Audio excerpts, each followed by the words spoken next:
கண்ணியமிக்க அல்லாஹ்வின் நல்லடியார்களே, ஒரு முஃமின் உலகத்தில் வாழும் பொழுது மக்களை அதிகமாக சம்பாதித்து கொள்ள வேண்டும் என்று சொன்னால், தன்னை சுற்றி நிறைய மக்கள் இருக்க வேண்டும், தன்னை மக்கள் நேசிக்க வேண்டும் என்று சொன்னாலும் சரி, அல்லது நாளை மறுமையிலே அல்லாஹ்வுடைய பொருத்தத்தை நாம் பெற்றுக்கொள்ள வேண்டும் என்று சொன்னாலும் சரி, இந்த இரண்டுக்கும் இஸ்லாம் சொல்லித் தருகிற அடிப்படை அம்சம் என்ன என்று சொன்னால், மக்களிடத்தில் சகிப்புத்தன்மை வேண்டும்.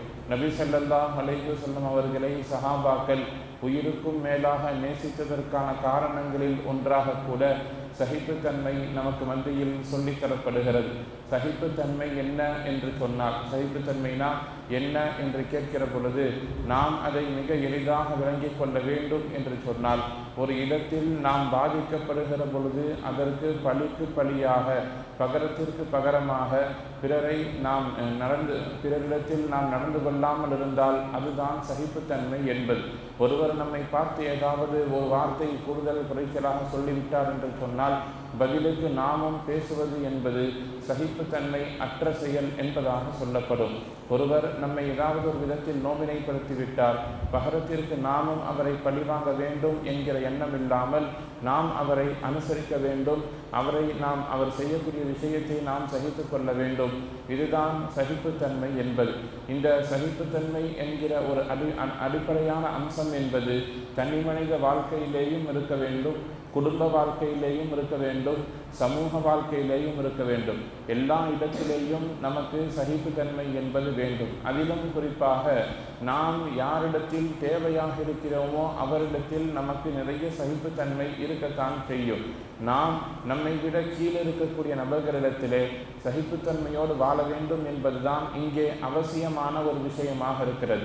நம்முடைய முதலாளி, நம்முடைய வாடிக்கையாளர் அல்லது ஒருவரால் நமக்கு ஒரு பெரிய காரியம் ஆக வேண்டி இருக்கிறதுன்னு சொன்னால் அவர்கள் என்ன சொன்னாலும் நாம் அவர்களை சகித்து கொள்ளுகிறோம்.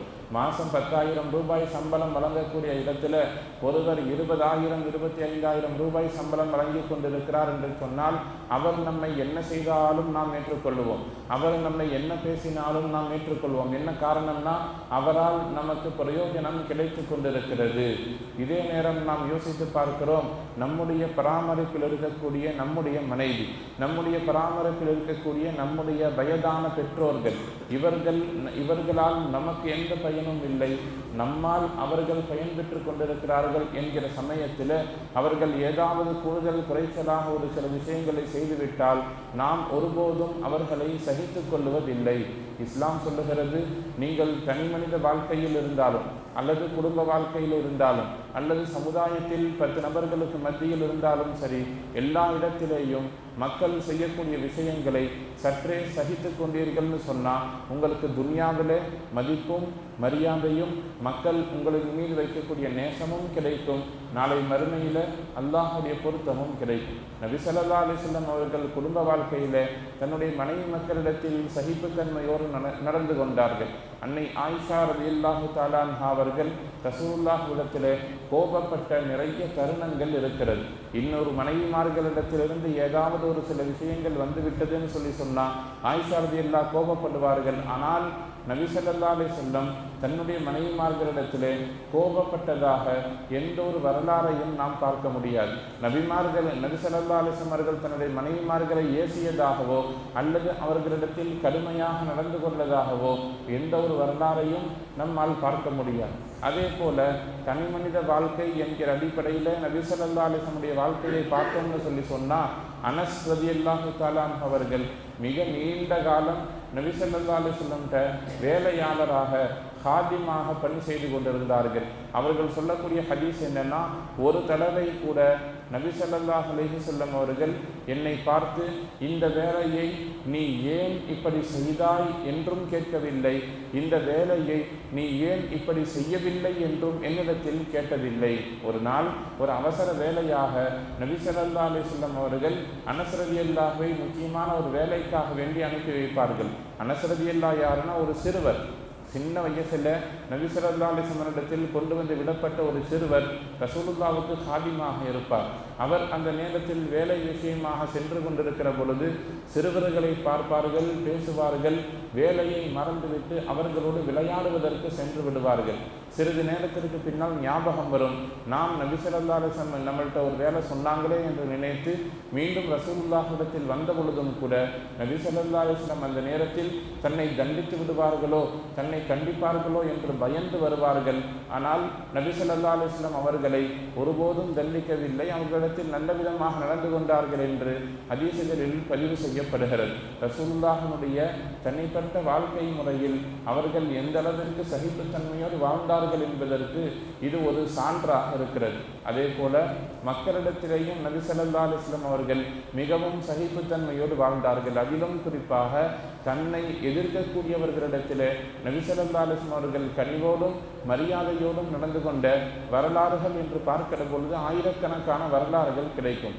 பள்ளிவாசலிலே நாம் சிறு சிறு சத்தங்கள் வந்தாலும் கூட அல்லது சிறியதாக ஏதாவது மாற்றங்கள் நிகழ்ந்தாலும் கூட அதை பொறுத்து கொள்ளுவதில் தயக்கம் காட்டுவதில்லை. ஏதாச்சும் யாராச்சும் ஏதாவது செஞ்சிட்டாங்கன்னா பள்ளிவாசலில் இப்படி செய்யலாமா, பள்ளியில் இப்படி நடந்து கொள்ளலாமா என்று நாம் வேகப்படுகிறோம்.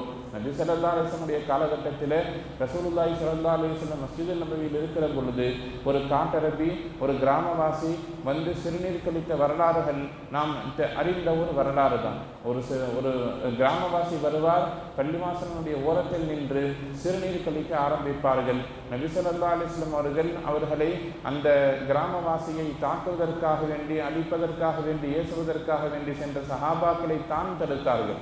சிறிது நேரம் நீங்கள் அமைதியாக இருங்கள், அவர் சிறுநீர் கழித்து கொண்டிருக்கிற பொழுது அதை பாதியில் நிறுத்தினால் அது அவருக்கு நோவினை தரும் என்றார்கள். நமக்கு முன்னால் இருக்கக்கூடியவர்கள் எந்த சூழ்நிலையில் இருக்கிறார்கள், எப்படிப்பட்ட நிலைமையில் இருக்கிறார்கள் என்பதை அவர்களுடைய இடத்தில் இருந்து யோசித்து அவர்களை சகித்து கொள்ளக்கூடிய பண்பு என்பது ரசூலுல்லாஹ்விடத்தில் அதிகமாக இருந்தது. ஒருவர் தவறு செய்கிறார்னு சொன்னால், ஒருவர் நமக்கு முரண்பாடான விஷயங்களில் ஈடுபடுகிறார்னு சொன்னால், அவர் எந்த சூழ்நிலையில் இருக்கிறார் என்பதை பார்த்து நாம் முடிவு செய்ய வேண்டும் என்பதைத்தான் இந்த வரலாறு நமக்கு பாடமாக சொல்லித் தருகிறது. இது போல ஒன்றல்ல இரண்டல்ல ஏராளமான விஷயங்களை படிப்பினையாக நாம் பார்க்கலாம். மக்கள் பெரும்பாலும் யாரை அனுசரிக்க வேண்டும் என்று சொன்னால் தன்னுடைய மனைவி, தன்னுடைய மக்கள், தன்னுடைய பெற்றோர்களை மிக கவனமாக அவர்களுடைய கடைசி காலகட்டங்களில், அவர்களுடைய இயலாமையான காலகட்டங்களில் அவர்களுடைய அந்த இடர்பாடுகளை சகித்து கொள்ள வேண்டும் என்று இஸ்லாம் சொல்லித் தருகிறது. அல்லாஹ் குர்ஆன்ல சொல்லுவான், ரப்பனா ரப்பிர்ஹம்ஹுமா கமா ரப்பயானா சிகாரா கமா ரப்பயானி சகீரா. நாங்கள் சிறுவர்களாக இருக்கக்கூடிய சமயத்தில் எங்களின் மீது எங்களுடைய பெற்றோர்கள் எப்படி இரக்கம் காட்டினார்களோ அதுபோல என்னுடைய பெற்றோர்களின் மீது இரக்கம் காட்டுவாயாக என்று துஆ கேளுங்கள் என்று அல்லாஹ் சொல்லித் தருகிறான். சமகாலத்தில் பார்க்கிறோம், பெற்றோர்கள் வயது மூப்பின் காரணமாக என்ன பேசுகிறோம் என்று தெரியாமல் ஏதாவது கூடுதல் குறைச்சலாக பேசிவிட்டால் குழந்தைகள் அதிகமாக கோபப்படுவதை நாம் பார்க்கிறோம். அவர்கள் தங்களுக்கும் ஒரு பிள்ளை இருக்கும், தங்களுக்கும் குழந்தைகள் இருக்கும், வயதான பெற்றோர், வயதான தாய், வயதான தந்தை, அவர்கள் ஏதாவது ஒன்று இரண்டு கூடுதல் பேசிட்டாங்கன்னு சொல்லி சொன்னால் வேகப்படக்கூடிய நிறைய மக்களை நாம் பார்க்கிறோம். ஆனால் மார்க்கம் என்ன சொல்லுதுன்னா, பெற்றோரிடத்தில் நீங்கள் கனிவாக நடந்து கொள்ளுங்கள், பெற்றோரிடத்தில் நீங்கள் கண்ணியமாக நடந்து கொள்ளுங்கள். அதிலும் குறிப்பாக அவர்களுடைய முதுமை பருவத்திலே அவர்களிடத்தில் நீங்கள் இரக்கத்தோடு நடந்து கொள்ளுங்கள் என்று இஸ்லாம் சொல்லித் தருகிறது. ஒரு மனிதன் குடும்ப வாழ்க்கையிலேயும் சமூக வாழ்க்கையிலேயும் தனிப்பட்ட வாழ்க்கையிலேயும் சகிப்புத்தன்மையோடு நடந்து கொள்ளுகிற பொழுது அவனுக்கு துன்யாவும் கிடைக்கும், மறுமையும் கிடைக்கும். எல்லாவற்றுக்கும் மேலாக அந்த மனிதன் அவனுடைய முதுமையான காலகட்டங்களில் மக்களால் நேசிக்கப்படுவான் என்பதை கவனத்தில் கொள்ள வேண்டும்.